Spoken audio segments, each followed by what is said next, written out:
you are so fortunate. This is so, I love the energy. It's so nice to be with people who want to do stuff and make a change, I'm assuming. Just in the 2 minutes I was here, I saw something that I really wanted to jump on. So I'm not going to start from the beginning. I'm going to start from the point that you made about inclusion. Did everyone do, you just presented the impact gaps canvas, but everyone knows about the business model canvas, right? So you remember that on this end of the canvas you have your customers, right? And in like a traditional or standard social enterprise modeling, that's replaced by the beneficiary. Sorry.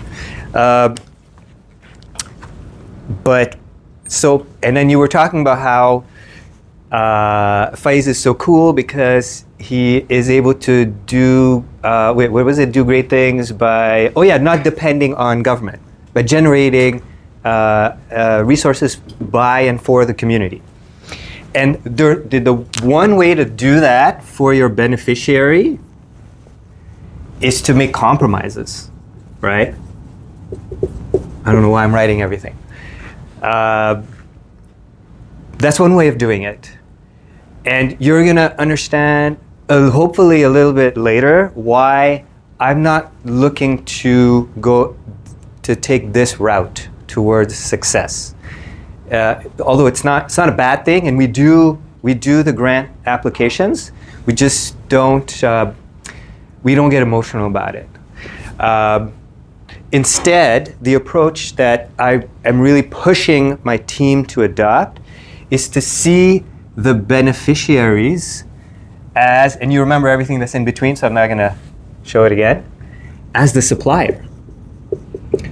And that makes the assumption that they have something valuable to give, that they're part of the enterprise, that they are an integral part and a necessary part of the enterprise, and that they have the power to negotiate, and they are part of the infrastructure, the governance, the whole, the game. They're part of the game. So we're not doing anything for our beneficiaries. And I keep telling people on my team, especially the community organizers, don't help anyone. And everyone that gets involved wants to help.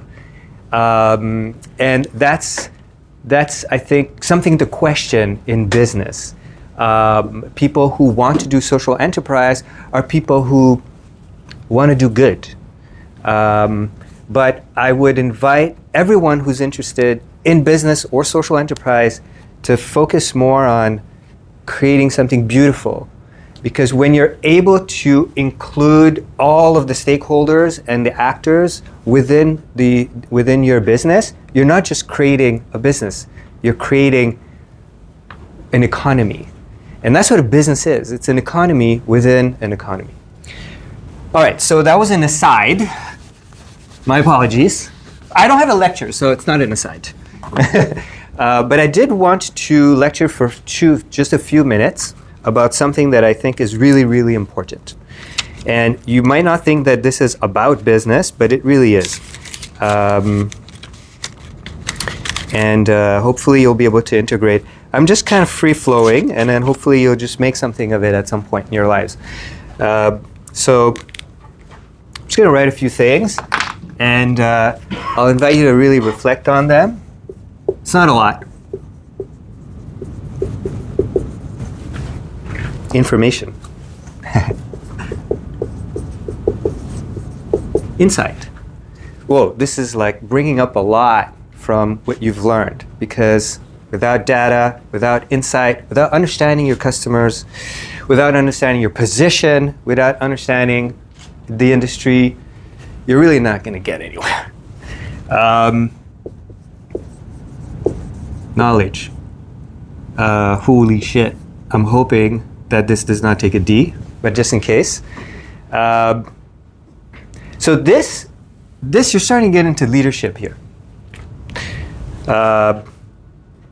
Let's go even deeper.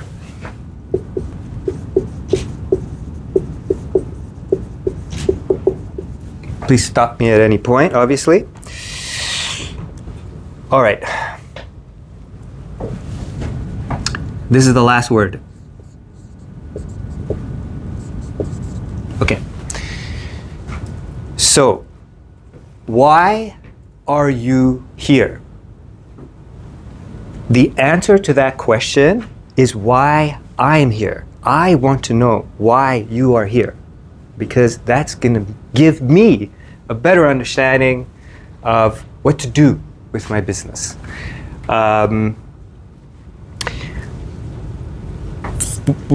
For whatever reason you might be here, one thing's for sure, you don't need to be here for information and insight. When I was in college, I kind of needed to be there. It was only in my second year that we started to be like, whoa, there's this thing on the internet called Wikipedia. I've just aged myself. But now you really don't need to be here for any of this. Most of everything that you see is just available. I know the business model canvas and the impact gap, not because I went to business school, I didn't. Just found it on the internet. So, why you might be here, though, is for this. So I should say here. And we'll just say like interwebs. And understanding, you're not really going to get that here. I mean, I don't think so. This is all just opinions, you know? You're going to get that by doing stuff, which you actually are. Sidi was telling me that a lot of you are starting, while you're in school, you're starting your own businesses, you're trying things out. The person who's running our Alter Mode project at the organization, which is, parenthesis, it's a project whereby we invite people in our extended community to bring in their clothes, which are worn out or torn, or they need to be hemmed or repaired or whatever, and to have those items be repaired in an interesting environment where there's animation, where there's a sense of like where you can meet people. It's a kind of a networking, chilling session. And we hang out while your clothes get repaired by asylum seekers in the neighborhood that have skills from back home.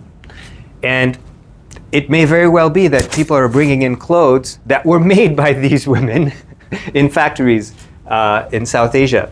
So it's wait, what the hell am I talking about this? Yeah, doing stuff, exactly. So you're doing stuff, we're doing stuff, that's how we get to this. But we did have to obviously like survey the neighborhood, talk to the organizations. We had to have conversations, and we built a program in order to do that. And we punched that into the LLMs. We did like word count things. We tried to understand what terms were coming up, and that gave us through conversation some kind of like knowledge about, okay, what are the needs? What do we need to do here? What are the assets? Like I was saying, instead of trying to respond to their needs in terms of like, oh, I need housing, I need cash, I need jobs, whatever, we focused on getting our beneficiaries to be suppliers in a business. So by doing stuff, you learn a lot. We are learning, we just started, and we're learning enormously. I want to know a lot about what you're learning. So that's another thing. So I'm going to ask you, why are you here? And I'm going to ask you, what are you learning on the side? Clarity. Okay, so I'm assuming everybody wants to be successful because I'm at HEC. That's why I'm talking about this. In any business, in any endeavor, and I say business because you're like, why is he talking about business? We're talking about social enterprise. All enterprise is social enterprise. Everything that is done by a private enterprise, by a nonprofit, by a government entity has an impact. And you'd be surprised how aware managers, workers, and all the different stakeholders in the business, how aware, even shareholders, how aware they are of the impacts. But there's a lot of buts, and they don't have answers to those buts, and those are not their priorities oftentimes. So in any case, in any business, you're going to need to like integrate all of this stuff, and also integrate this stuff by doing stuff. And if you're able to get this line, if you're able to create a process, a business process that churns out information, insight, knowledge, and understanding, your business is going to be successful. But if you want your business, your endeavor, to change the world, right? If you want to shift how people see value in your industry, what you need is this. And this comes from, oh, mic drop. Yeah. So that piece, when you read business books by like super successful people who did something like 50 years ago, and you're like yawn because the world has changed, the reason they were successful is not just because the conditions under which they were working were non-competitive at the time. It's also, there were a lot of losers. It's also because they had this and they were able to focus. And a lot of the conversation about the impact of capitalism and how segregating and harmful it is has to do with who has access, who is able to tap into calm, to be able to tap into their intuition, to be able to feel supported in every step of their journey, to not question themselves when they really shouldn't be, to forgive themselves, and to question themselves when they should be, to know when to talk and when not to talk, to know when to push and when to relax. I was just at the concession, the store where you buy food there. And I got one of those loop shots, you know? Because I was like, okay, I could go for coffee or I could do a loop shot. Went with the loop shot. I think it was the right decision. Otherwise, you know, it would be crazy.